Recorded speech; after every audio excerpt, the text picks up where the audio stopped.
안녕하세요. 어르신들의 디지털 안전지킴이 디지털 화수분입니다.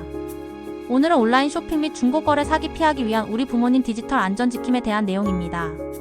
요즘은 집에서도 클릭 몇 번으로 필요한 물건을 사고 팔 수 있는 편리한 세상이죠. 하지만 이 편리함 뒤에는 우리 어르신들을 노리는 얄미운 사기꾼들도 숨어 있습니다. 오늘은 온라인 쇼핑과 중고거래를 하면서 사기를 당하지 않도록 사례를 통해 쉽게 알려드릴게요.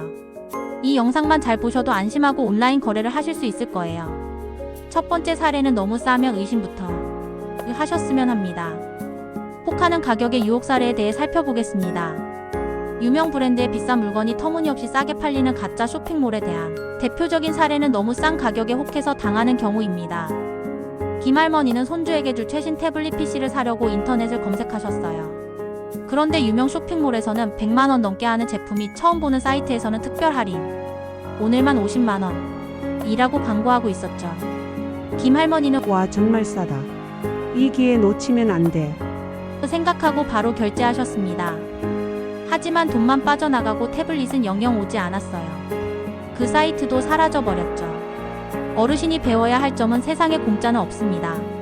특히 유명 제품이나 고가의 물건이 시장 가격보다 터무니없이 싸다면 무조건 사기라고 의심해야 합니다. 싼 가격에 눈이 멀어 섣불리 결제하면 돈만 날릴 수 있어요. 두 번째 사례는 안전거래를 가장한 가짜 사이트 그 경우입니다. 가짜 안전거래 링크를 보내는 방법으로 실제 중고거래 앱 화면과 사기성 링크를 보낸 메시지 클릭을 통해서 가짜 안전거래 사이트 화면으로 진입을 유도하는 경우입니다. 대표적인 사례는 안전거래를 해준다고 하면서 오히려 사기를 치는 경우입니다. 박할아버지는 쓰지 않는 옛날 가구를 중고거래 앱에 올렸어요. 얼마 뒤 구매하겠다는 사람이 나타나더니 할아버지, 제가 안전거래 사이트 링크 보내드릴게요. 여기에 할아버지 계좌 정보랑 비밀번호 입력해서 판매자 등록하면 돼요. 라고 말했습니다. 박할아버지는 안전거래니까 믿을 수 있겠지 하고 링크를 눌러 정보를 다 입력했어요. 그런데 다음날 통장에 있던 돈이 전부 사라졌습니다. 안전거래 사이트처럼 보였던 곳은 사기꾼이 만든 가짜 사이트였던 거죠.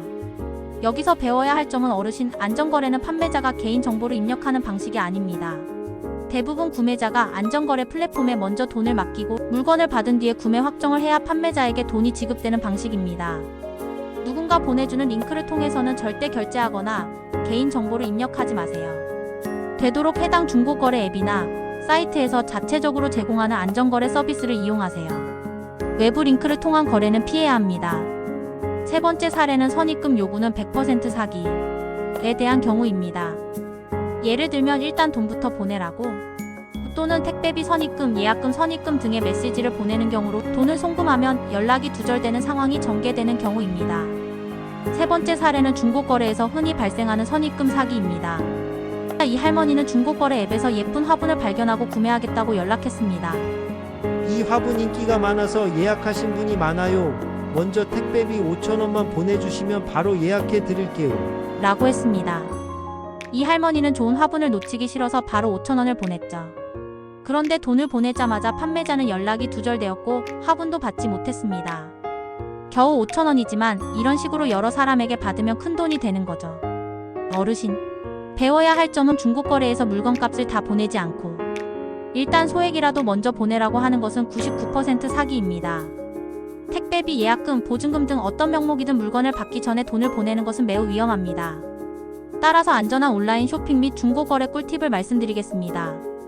안전한 거래를 위한 꿀팁으로 스마트폰으로 쇼핑몰 앱을 확인하거나 판매자 후기를 보는 모습 등 안전수칙을 준수하는 것입니다. 그럼 이제 어떻게 하면 사기를 당하지 않고 안전하게 온라인 쇼핑과 중고거래를 할 수 있을지 3가지 꿀팁을 알려드릴게요. 첫째, 공식 앱 또는 사이트 이용을 이용하는 꿀팁으로 인터넷 검색으로 뜨는 수상한 쇼핑몰보다는 네이버 쇼핑, 쿠팡, 지마켓 등 잘 알려진 큰 쇼핑몰 앱이나 사이트를 이용하세요. 중고거래도 당근마켓, 중고나라 등 공식 앱을 통해서 거래하는 것이 안전합니다. 두 번째 꿀팁으로는 판매자 후기 꼭 확인하는 것입니다. 중고거래 앱에서는 판매자의 과거 거래 내역이나 다른 사람들의 후기를 볼 수 있습니다. 판매자 평가가 너무 낮거나 거래 기록이 전혀 없는 사람은 조심하세요. 세 번째 꿀팁으로는 직거래 앤드 안전거래 적극 활용하는 방법으로 되도록이면 물건을 직접 만나서 보고 돈을 주는 직거래가 가장 안전합니다. 직거래가 어렵다면 아까 말씀드린 공식 앱에서 제공하는 안전결제 서비스를 이용하세요. 은행 계좌로 직접 송금하는 것은 가장 위험한 방법입니다. 어르신 여러분, 온라인 쇼핑과 중고 거래는 정말 편리하지만 그만큼 조심해야 할 부분도 많습니다. 오늘 알려드린 너무 싼 가격에 혹하지 않기, 가짜 안전거래에 속지 않기, 선입금 요구는 거절하기, 그리고 안전한 거래 꿀팁들을 꼭 기억해주세요. 기억하세요. 수상하면 참지 말고 가족에게 먼저 물어보고 안전한 방법으로만 거래한다. 우리 어르신들이 디지털 세상을 더 안전하고 현명하게 즐기실 수 있도록 디지털 화수분이 항상 함께 하겠습니다. 다음에도 더 유익한 정보로 찾아올게요. 구독과 좋아요, 알림 설정 잊지 마시고요. 감사합니다.